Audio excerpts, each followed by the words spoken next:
Hallo, ich begrüße dich auf meinem Kanal und in diesem Video sprechen wir über ein sehr spannendes Thema. Das sind die 7 Generationen in unserer Ahnenreihe. Was sind unsere Ahnen, Vorfahren? Ja, unsere Ahnen sind unsere Vorfahren. Menschen, die meisten von denen nicht in unserer Dimension sind, aber mit denen sind wir genauso verbunden, wie wenn wir einen Baum anschauen. Es gibt eine Wurzel, es gibt den Stamm des Baumes und die Krone. Wir, die auf der Erde sind, sind die Krone. Unsere Ahnen sind die Wurzeln. Und der Stamm sind unsere Eltern, die noch da leben, da sind. Das, was noch wachsen kann. Und wenn wir älter sind, sind wir selber schon der Stamm und unsere Kinder sind die Krone. Und an diesem Beispiel sehen wir, dass alle Generationen miteinander verbunden sind. Was ist überhaupt ein Ahnenbaum oder ein Ahnenkarma? Die Welt ist Karma, die Welt ist Energie. Unsere Welt ist eine energetische Welt. Alles ist Schwingung, alles erzeugt Energie, Energien verbinden sich, erzeugen, erschaffen eine neue Energie. Und die ganze Schöpfung ist diesen Gesetzen unterordnet. Das bedeutet, dass es keine Rolle spielt, ob Menschen aus unserer Familie wirklich noch am Leben sind oder nicht. Wir sind mit allen Generationen bis zu der 7. Generation mit diesen Menschen verbunden, auch wenn wir diese Menschen nie gekannt haben. Ein Ahnenkarma ist die Summe aller Taten, alle Gedanken, alle Emotionen von allen Menschen in einer Sippe. Von allen Menschen, und wir werden heute auch aus Liebe zu den Ahnen, aus Dankbarkeit, egal wie schwierig unsere eigene Inkarnation in diesem Leben ist, mit Liebe werden wir diese 7 Linien, sind wie Ringe in einem Baum, oder man kann so sagen, aber das ist eigentlich das Ganze. Egal welche Ebene von der Stammlinie wir nehmen, von der Ahnenlinie, es ist alles das eine. Du bist das Resultat von vielen, vielen, vielen Menschen in deiner Ahnenlinie. Wenn diese Menschen vorher ihre Probleme gelöst haben, sich weitergebildet haben, liebevoll zu der Umwelt, zu den anderen waren, liebevoll zu den Kindern. Abtreibungen zum Beispiel kreieren auch ein schlechtes Karma. Natürlich Mord, kriminelle Tätigkeiten, bestimmte Schwäche, Suizide, Suchtgeschichten und vieles, vieles mehr, immer wenn wir irgendwelche Grenzen verletzen. Je weniger davon in deiner Ahnenreihe da ist, desto leichter ist für dich zu leben. Je mehr davon, Verrat gehört auch dazu, oder Beschäftigung mit der schwarzen Magie, dass man einen Mann aus der Familie entführt hat mittels der schwarzen Magie oder eine Frau entführt hat. Es gab alles. Je mehr davon, desto schwieriger für dich. Je weniger davon, desto mehr kannst du dich auch entfalten. Das ist das Thema vom Familienkarma. Zu diesem Thema komme ich später. Und jetzt bleiben wir bei unserem Thema, die 7 Generationen. Jede Generation, jede Linie jede Etappe oder jede Generation hat eine bestimmte Aufgabe, hat eine bestimmte Funktion. Beginnen wir mit der Generation Nummer 1. Zu dieser Generation gehörst du und deine Geschwister, falls du welche hast, natürlich. Die Aufgabe von dieser Generation ist, das Ahnenkarma zu heilen. Eventuell, wenn du Karma-Managerin bist, Krisenmanagerin, letzte Hoffnung der Ahnenreihe, dann ist deine Aufgabe, diese Ahnenreihe zu heilen, ausbalancieren, um das Karma aufzulösen.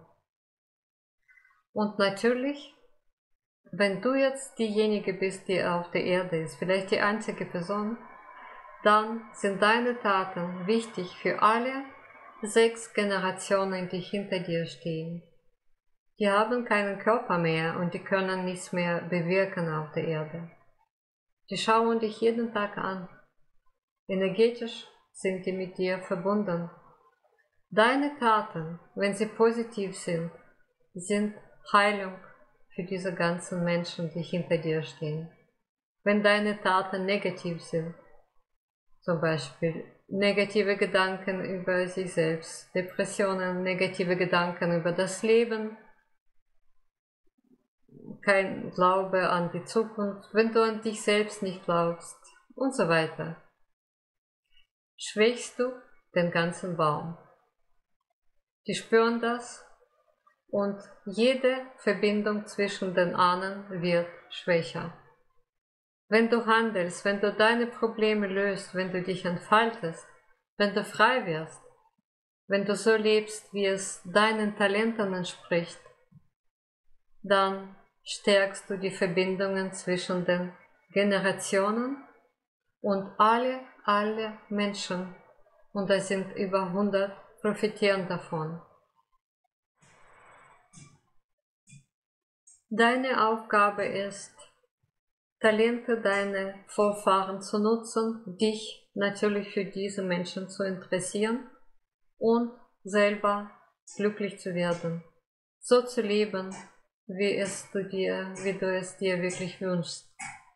An einem richtigen Platz, da wo du dich richtig entfalten kannst, dass du Freiheit in deiner Entfaltung erlangen kannst.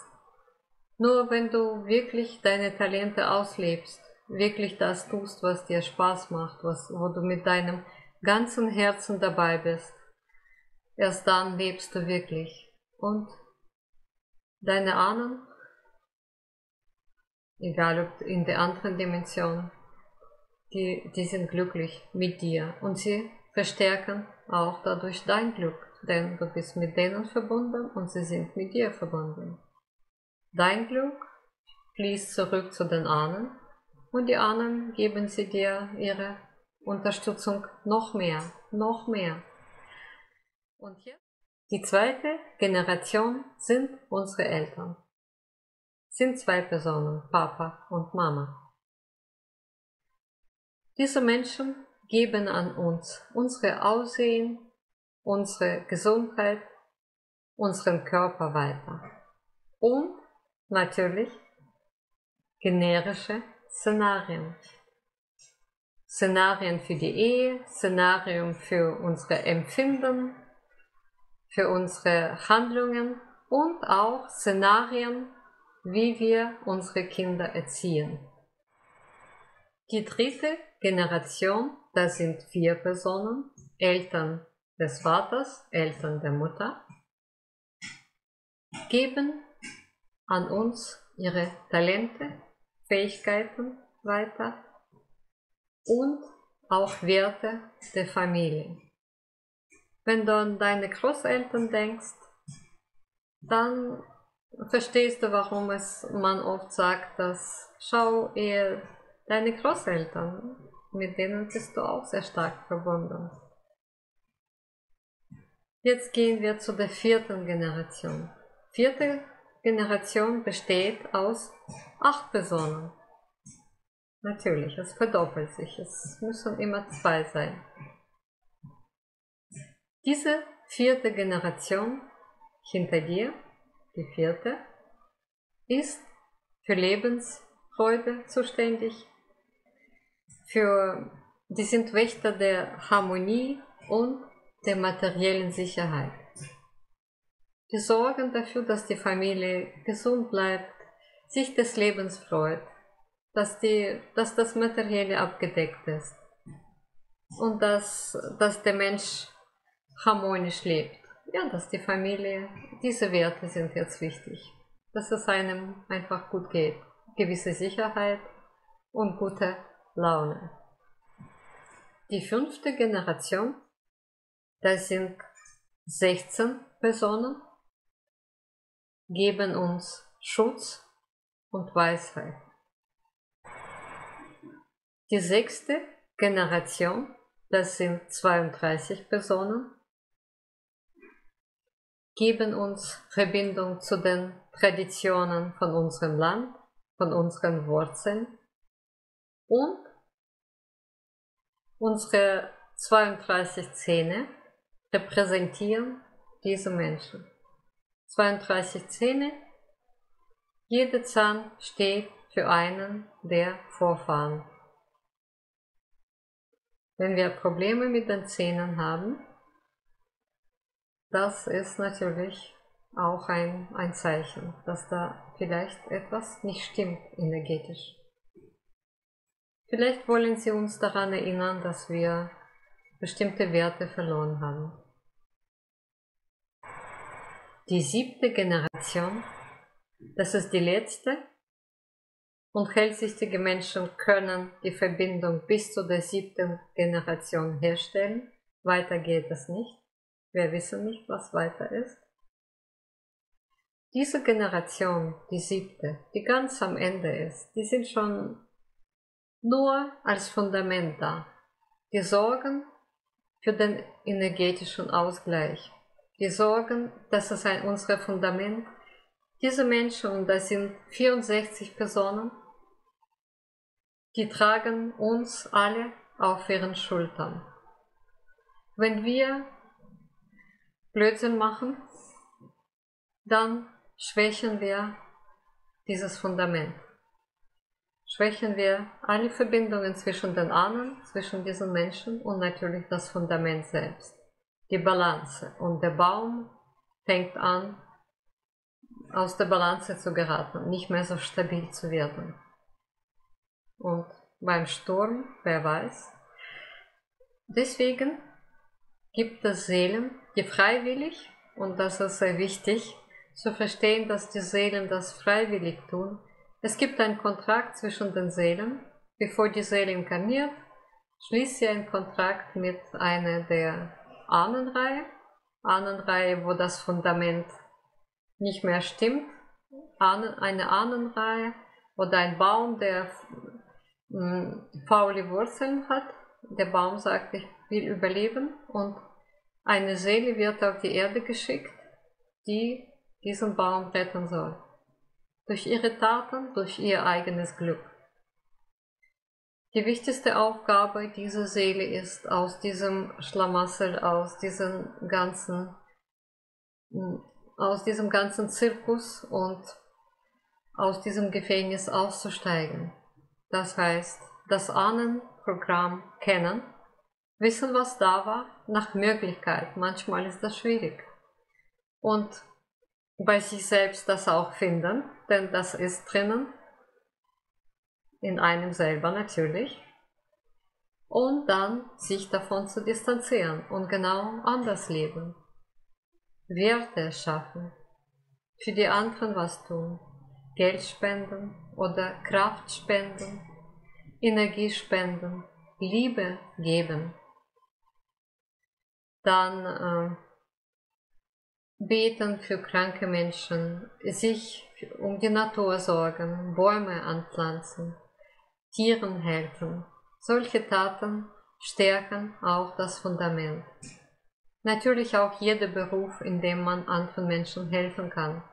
Man erzeugt Freude, Erleichterung und bekommt das Gleiche zurück.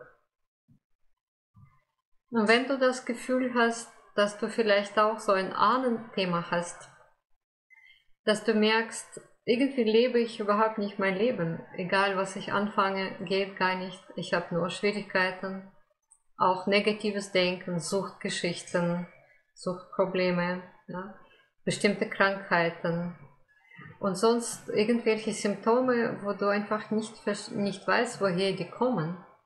Das sind Zeichen von einem Familienkarma. Vielleicht bist du eine Krisenmanagerin. Eine Krisenmanagerin kann nur eine Frau sein. Männer haben eher eine beschützende Funktion für die Ahnenreihen.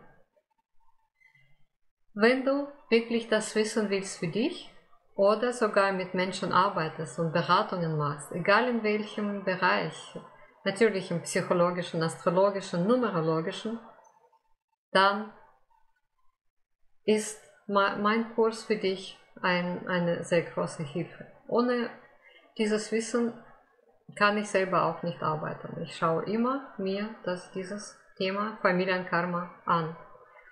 Wenn wir dieses Thema ausklammern, werden wir das Problem vielleicht gar nicht lösen können. Bei sich selbst und bei den anderen Menschen, wenn wir als Berater arbeiten. Das Thema Karma, Familienkarma, ist oft das größte Problem im Leben von einem Menschen. Unten ist ein Link zu meinem Kurs. Der Kurs steht immer noch zum Sonderpreis, weil ich möchte, dass mehr Menschen, mehr Berater von diesem Wissen profitieren und dieses Wissen ist ewig. Es wird sich nichts verändern die nächsten 50 Jahre, 30 Jahre an diesem Wissen. Du wirst jahrelang davon profitieren. Für dich selber, für deine Freunde, für deine Kunden. Unten ist ein Link, wo dieser Kurs ist. Und ich verabschiede mich bis zum nächsten Video. Alles Gute, deine Inga.